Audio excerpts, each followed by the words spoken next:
भंडारा न्यायालय ने आदेश दिया है कि भेल यानी BHEL Bharat Heavy Electricals Limited project के लिए अधिग्रहित जमीन पर तब तक उद्योग स्थापित नहीं होता किसान वहां खेती कर सकते हैं।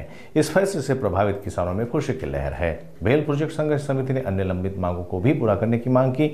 2013 में 470 एकड़ जमीन अधिग्रहित की गई थी, लेकिन 13 साल बीत जाने के बाद भी प्रोजेक्ट शुरू नहीं हुआ। न्यायालय के आदेश के बाद किसानों ने फिर से धान की खेती शुरू कर दी है। त्या सगळ्या शेतकऱ्यांना घेऊन मी स्वतः ते आंदोलन केलं आणि आम्ही आमच्या जागा परत मिळण्याकरता आमच्या जागेवर आम्हीच शेती करू या उद्देशाने आम्ही मी स्वतः तिथे नांगरणी केली, ट्रॅक्टरने नांगरणी केली, सगळ्या शेतकऱ्यांनी नांगरणी केली आणि आम्ही तिथे त्यावेळेस धान पेरलं।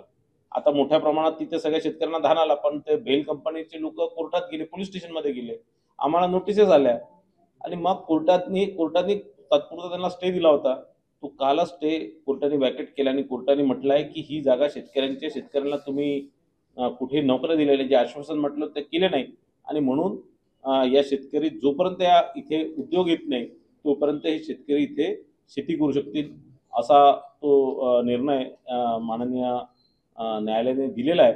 मी या माध्यमातून आपल्या चॅनलच्या माध्यमातून न्यायालयाचा फार फार आभारी आहे आणि निश्चितच गरीब शेतकऱ्यांचं हित बघून आणि त्यांचं जे बाकी सगळं अडचण बघून न्यायालयाने हा निर्णय घेतलेला मी फार फार न्यायालयाचा आभारी आहे। 2013ला मे महिन्यात भेल कंपनी याची 476 एकर जमीन भूसंपादन झाला होता आणि जवळपास 188 शेतकऱ्यांची जमीन त्याच्यात गेली होती। अत्यंत सोपी कशी जमीन होती, नॅशनल हायवेला लागून ती जमीन आहे, साकोली तालुक्यात होतो। आम्ही सर्व शेतकऱ्यांनी तिथं कारखाना येईल, गावाचा विकास होईल, रोजगार मिळेल, नोकऱ्या मिळतील या उद्देशाने त्या जमिनी आम्ही भेल प्रकल्पासाठी दिल्या होत्या।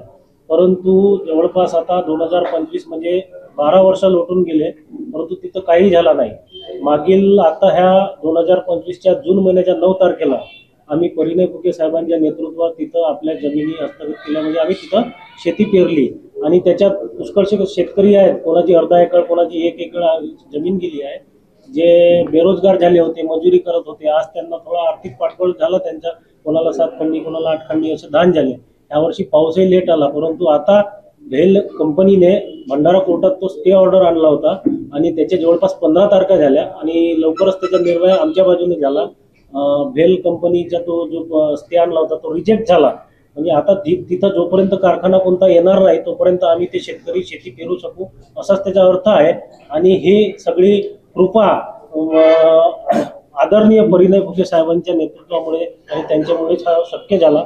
मी त्यांचे स्पेशली म्हणजे आम्ही पत्रकार प्रेस घेण्याचे कालच मी सांगितलं होतं साहेबांना फोन करून, आम्ही केस जिंकला, तर मी त्यांचे विशेष आभारी आहे। भेल प्रकल्पग्रस्त शेतकरी संघटना, मुंडीमार, बामणी, कैरी, तिन्ही गावचे सगळे शेतकरी त्यांचे सदैव ऋणी राहतील।